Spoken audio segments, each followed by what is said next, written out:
Juvi Chagas vai falar pra gente a opinião sobre aqueles debates que é um monte contra um, né? Teve do treinador contra 30 gordos, teve de conservadores contra comunista, teve de ideologia de gênero, deputado de esquerda versus conservadores, que é 20 contra um, né? Essa é a ideia.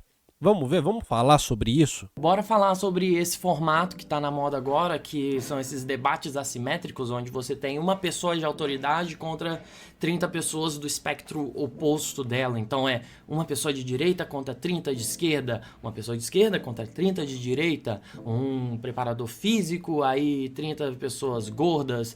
E isso mostra muito um declínio do MesaCast, como a gente já está vendo, que foi muito grande na pandemia, se sustentou por muito tempo.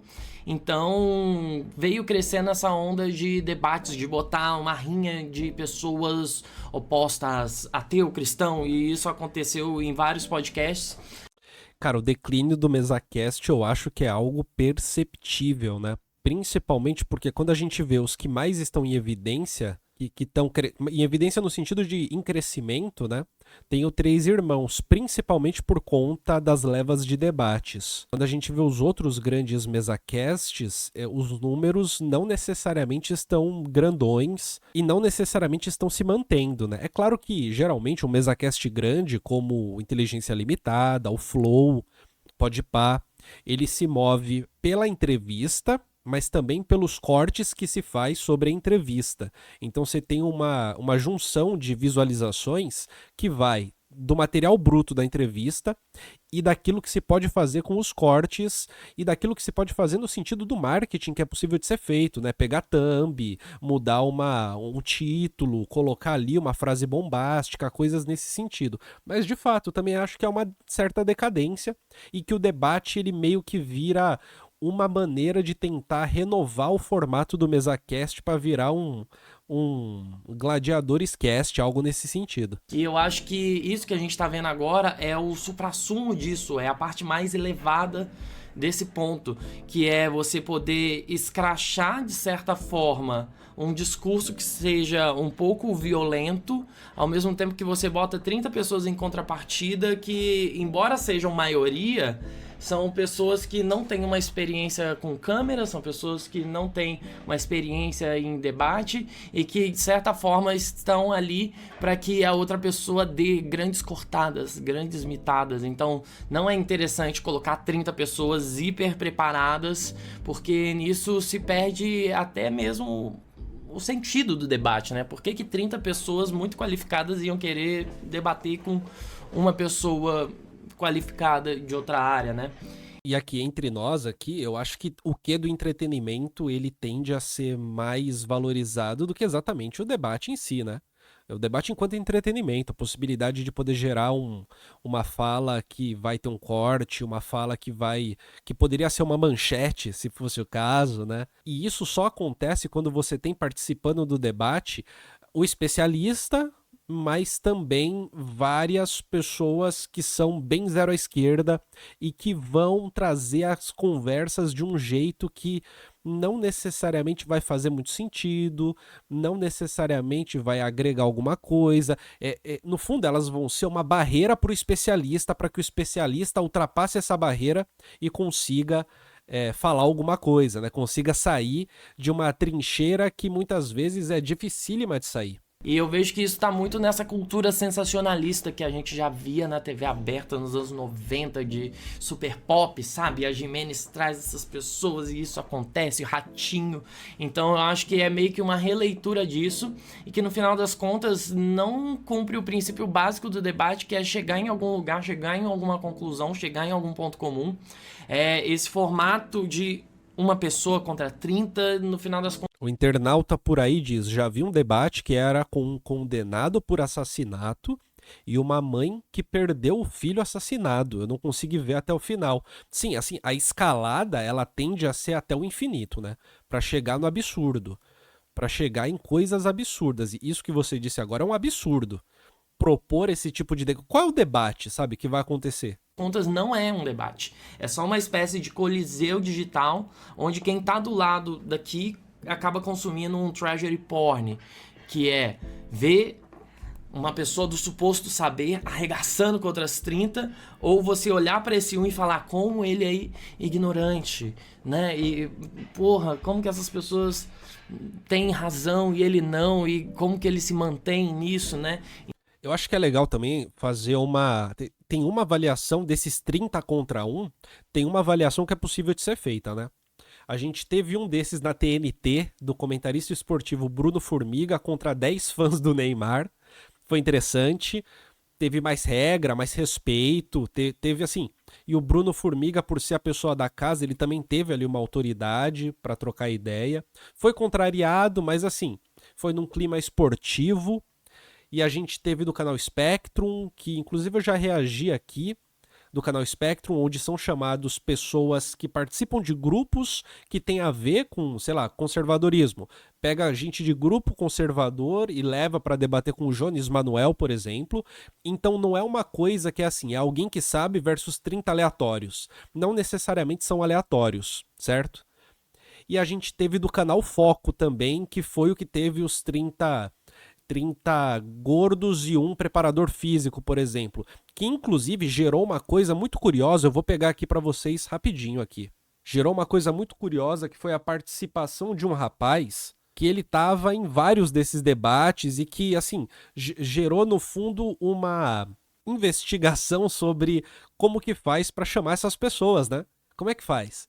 E aí eles foram descobrindo que essas pessoas são chamadas principalmente na contratação de atores para fazer essas pontas, né? Eu só não sei se eu vou conseguir achar o vídeo do rapaz que ele vai explicando como é que encontra, mas... Aqui, tem uma foto aqui que ela já me garante no que eu tô falando. Que é essa... É uma foto maravilhosa, inclusive, né? Que é essa aqui, ó. Esse mesmo cara, ele foi no Um Treinador contra 30 Gordos. Esse mesmo cara, ele foi no Um Patrão contra 30 Demitidos. Ele também fez uma ponta no Pesadelo da Cozinha. Ele também já participou do SBT Brasil, já foi no programa do Faustão, no Faustão da Band. Tipo assim, é o trampo, né? O emprego. A pessoa recebe um cachê pra isso. É contratado para isso, né? Esse é o sentido da coisa, né? Serve para criar uma boa imagem do cara que tá debatendo sozinho também. No canal Foco foi bastante isso. No Spectrum não necessariamente. Porque você teve especialistas dentro dos 30, né? Os 30 não eram aleatórios falando groselha. Não necessariamente eram aleatórios falando groselha. O que eles falavam representava alguma parcela. Então traz essa espécie de massagem do ego junto ao mesmo tempo. E no final das contas não se busca uma verdade, mas você quer ver o sangue, você quer ver os cortes, você quer ver o esculacho. Você quer ver realmente uma espécie de banquete do ódio acontecendo ali. E no final das contas não é para chegar em ponto comum nenhum. E isso acaba que não é um diálogo que se estabelece ali, é mais um ritual de exorcismo público, onde você tem algumas vozes isoladas que acabam sendo esmagadas por algum argumento, algum ente, alguma agenda por trás daquele vídeo. E no final das contas as pessoas chegaram ali com a cabeça fechada, porque quando você coloca essa mentalidade de conflito, você anula a dimensão do debate. É assim, eu acho que é muito, muito necessário compreender que não é como se esses debates eles estivessem fracassando porque as pessoas não mudam de ideia no decorrer do debate. Pelo contrário, eu acho que esse modelo, esse formato de debate, ele não tem a menor intenção ou menor funcionamento para gerar um tipo de conversa em que você vai ter diferentes pessoas construindo conhecimento em conjunto. Entende o que eu quero dizer? Eu acho que o entretenimento ele está realmente em primeiro plano. E esse entretenimento vem através do conflito, vem através da lacrada. Porque o que aqueles debates fazem é simular o barraco do cotidiano, simular o barraco que acontece na frente de casa, o barraco que acontece na frente da venda, do bar, do boteco. É simular esses debates, essas conversas, esses bate-bocas que não são... Que não tem a ver com construir conhecimento, que não tem a ver com a comunicação em si, mas tem a ver com ver quem é o melhor na retórica, quem ganha, quem ganhou. tem a ver com você respeitar uma certa ética interna do barraco, onde você tem que ir para agressividade, mas há um limite nessa agressividade também, e por aí vai, né? Você tem essa ética própria do barraco. O barraqueiro é um ser ético. O barraqueiro é um sujeito da ética. Então eu acredito que o formato desses debates precisa ser lido sob o prisma do barraco. Não exatamente sob o prisma do debate, tipo assim, né, uma ágora contemporânea de debate de ideias e o melhor argumento. Tanto que nem é assim que se tem melhores argumentos. Melhores argumentos você tem na academia, estudando, fazendo pesquisa. Não é falando uma coisa legal ali debaixo da manga que o seu argumento é bom, né? No máximo é um show retórico, né? Nesse sentido, assim. Mas eu acho que essa ideia da ágora, do debate, que as pessoas mudam de ideia, não sei se é por aí, né? Inclusive do ponto de vista do espectador. Porque eu tenho a impressão de que a relação do espectador com esse tipo de debate, que precisa ser lido, na minha opinião, a partir do prisma do barraco, é da identificação, não é o da reflexão, né? Eu me identifico com tal pessoa, eu me identifico com a lacrada que o cara dá. Você viu que confiante, que rapaz confiante, que pessoa confiante? Aquele outro ali gaguejou, ele não foi bem. Aquele outro ali não teve uma postura combativa e essas coisas, sabe? Entende o que eu quero dizer? Essas coisas assim, que são próprias também de uma ética do barraco também, que o que está em jogo não é exatamente uma elaboração teórica sobre um ponto, mas é ver quem ganha, quem vai melhor, quem se dá melhor. Então eu iria mais por esse lado, talvez. A mentalidade de conflito é: eu quero vencer, ou seja, eu não vou torcer, eu não vou dobrar para argumento nenhum, para pessoa nenhuma, não importa o que aconteça. E eu acho que vencer é o que está em jogo em literalmente qualquer debate de qualquer nível, tá ligado? Vencer no sentido assim, a vitória, alcançar o objetivo é o que tá em jogo em qualquer contexto desses de debate, assim. E essa vitória, ela, sabe, você vai usar as armas possíveis para isso. É que, bom, numa ética do barraco, a arma possível é o que a gente tá ouvindo aqui, Juvi Chagas falando pra gente, né? Você vai ter um conflito onde você não vai dar mão, né? Não tem como você arredar o pé. E no final das contas, isso só reforça o status quo do que a audiência está assistindo. Porque se você tem os dois lados de moedas, você dobra possibilidades de cliques, porque você vai se indignar ou você vai concordar muito com algum ponto, então você consegue atrair nessa indexação muito mais gente. E o efeito final é que a plateia sai mais burra, né?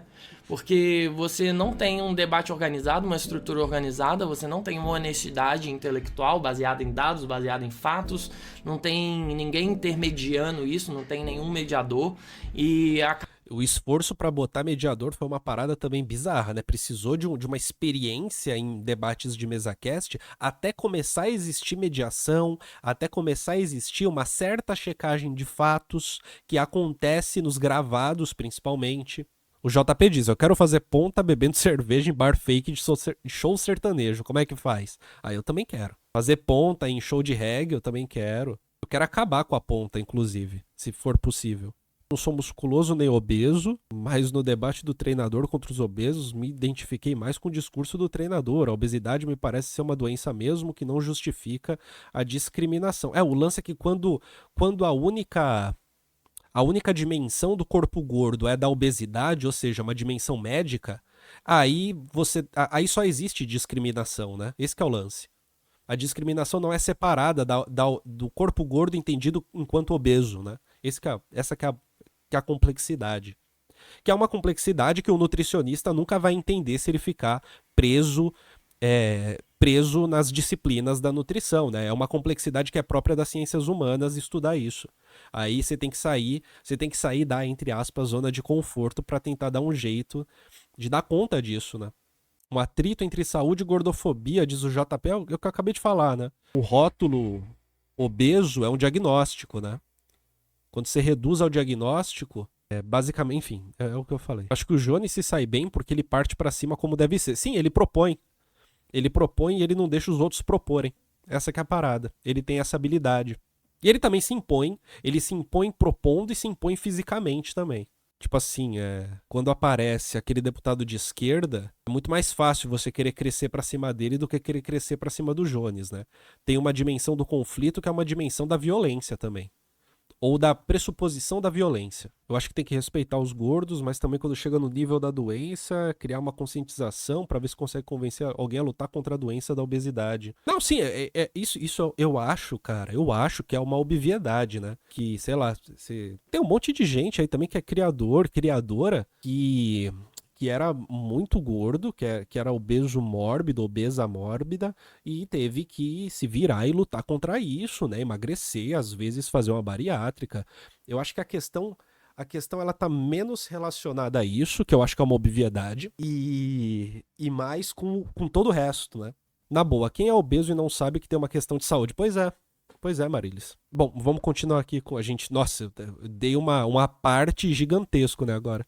Mas a gente trocou uma ideia e foi gostoso. Acaba que é só o atrito pelo atrito, a violência pela violência, o sangue pelo sangue, o bate-boca pelo bate-boca, né? É como conversar com duas pessoas que estão dentro da Matrix e estão defendendo as suas próprias Matrix, sendo que, tipo assim, pô, lá fora existe o meio termo, existe o ponderado, existe o razoável, existe o braço a torcer daqui, porque existem coisas do lado de cá que é boas e coisas do lado de cá que são boas. Eu já acho que esse doisladismo não leva a muito lugar, porque o lance não é que tem coisas do lado de cá que são boas e coisas do lado de lá que são boas. O lance é que muitas vezes os temas desses debates são lados que não se conversam, mas que disputam espaço. E aí a gente tem um conflito que é óbvio, né? O lance é como que esse conflito vai se dar, tá ligado? Na minha humilde opinião, né? A musiquinha de fundo é bem gostosa dele, né? Coisas ruins, coisas, sabe? Tipo, existe esse meio termo que nesses debates é impossível de se chegar e se mensurar. Ele só reforça o extremismo de quem tá assistindo, fazendo com que a polarização, o não diálogo, e sim essa síndrome de dono da razão seja algo muito maior. E no final das contas é só uma espécie da pornografia do conflito, assim, onde Esse termo eu achei magnífico, assim, essa pornografia do conflito. Que o lance é esse, né? É o conflito como elemento pornográfico para a pessoa que está assistindo chegar num gozo, num gozo de descarregar aquilo, né? Descarregar tudo aquilo que está carregando ao longo do dia. E assim, a falta de poder mandar alguém ir para aquele lugar faz com que esses debates sejam um ótimo elemento de descarga. não tem erotismo, não tem nada que realmente proporcione algum prazer, e sim a mera indignação pela indignação. Apenas o tosco pelo tosco, né? Então é uma fábrica de likes, engajamento, uma fábrica de cliques que no final das contas não se propõe a chegar a lugar nenhum dentro de um posicionamento enquanto sociedade, né? Não vou nem dizer político, mas tipo, qual é a conclusão desse vídeo? Qual que é a meta? Ah, estamos em uma democracia, todo mundo pode debater, sim, mas e a função do debate? O que vai além disso? Isso também é uma coisa louca, né? Porque isso é muitas vezes dito, né? A gente tá numa democracia, eu posso ter a opinião que eu quiser.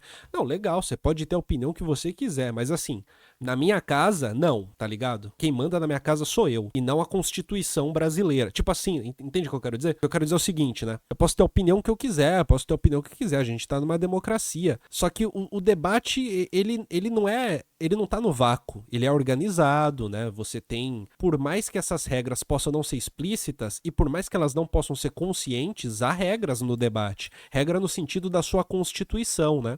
Então, se eu tô chamando um monte de doidinho de bairro pra poder debater com o treinador e o treinador vai amassar esse pessoal, sabe? Eu tô traçando uma constituição do debate em que a pessoa que tá ali no centro, o treinador, ele vai sair grandão, tá ligado? Ele vai sair grandão.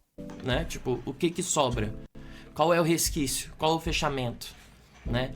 O que esse vídeo traz de bom, além de reforçar as próprias convicções e os próprios preconceitos da audiência de acordo com o que cada um pensa, né? Tipo, de acordo com um grande buffet, um grande self-service de opiniões. Essa palavra eu acho genial ele ter colocado isso. Um buffet de opiniões. porque esse buffet de opiniões, em muitos sentidos, é assim como se compreende o que é esquerda e direita, né? Ah, eu gosto dessa opinião, eu me identifico com essa opinião, então eu sou de esquerda, então eu sou de direita.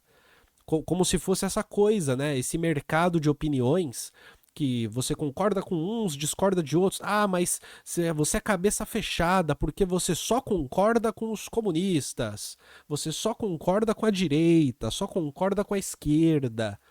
E assim, de pequenas opiniões, cara, o conflito nunca deixa de existir. O grande lance, eu acho, é a base da coisa, né? A estrutura, é a matriz dessas opiniões. E isso tá para além das opiniões concretamente. E quando a gente não percebe essa base, parece, como disse aqui, parece um buffet de opiniões. Porque, no final das contas, você não vai se servir do que é mais saudável para você, porque, né, o gosto é ruim. Eu vou onde eu já tenho o costume de ir e reforço essa mente estagnada, engessada. Então acaba que é um conteúdo duplamente ofensivo e inofensivo ao mesmo tempo. Inofensivo porque não chega numa elaboração crítica, e ofensivo assim no sentido de que é pornográfico, né? No sentido de que é agressivo, no sentido que você tá ali no seu buffet de opiniões, só que comer umas 2 ou 3 opiniões nunca é o suficiente. Você tá comendo até se empanturrar, até se empanturrar. A lógica do barraco é essa, a ética do barraco ela envolve essa empanturração, esse excesso, né? E é por isso que dá certo, né? A gente tá aqui pra se entreter na internet e ver o sangue escorrendo pela tela. Assim como quando a gente viu o Ratinho Super Pop, e o sensacionalismo é sensacionalismo desde que mídia existe. Só muda o formato e é por isso que tá aí. Eu não vejo. Você vê? Você curte de verdade, assim? Eu vejo, muitos eu não consigo ver por mais de 5 minutos. Outros eu vejo principalmente pela curiosidade de entender como é que a pessoa principal vai conseguir lidar com a situação, enfim. É interessante desse ponto de vista, mas agora, ver num sentido de engrandecimento espiritual, sabe, intelectual, aí também eu acho que não rola, né? Mas deixar rolando enquanto você faz a janta ali, deixar rolando enquanto você faz o almoço, deixa rolando enquanto você arruma a casa, tal, sabe? Deixa ele ali acontecendo enquanto você tá fazendo uma atividade meio mecânica do trabalho, assim, uma atividade repetitiva de trabalho. Aí eu acho que funciona. Aquele som de fundo, entretenimento de fundo. Alimenta a sua alma? Me diz aqui nos comentários. Alimentar a alma não tem como. Alimentar a alma não tem como. Não alimentar a alma. Muito difícil a parada alimentar a alma, né? Eu acho que não serve pra isso, inclusive. Eu acho que nem tudo precisa alimentar a alma também. Mas eu achei ótimo esse vídeo aqui do Vichagas. Achei muito bom, na real. E recomendo o canal, tá? Minha gente, deixa seu like aqui nesse vídeo. Esse é um corte da live do Colunas Tortas, que acontece pela manhã, terça-feira, toda terça, e à noite, às quintas, às vezes sextas. Compartilhe esse vídeo no seu grupo de Zap e seja membro para ter acesso aos vídeos exclusivos do canal, tá bom? Um abraço.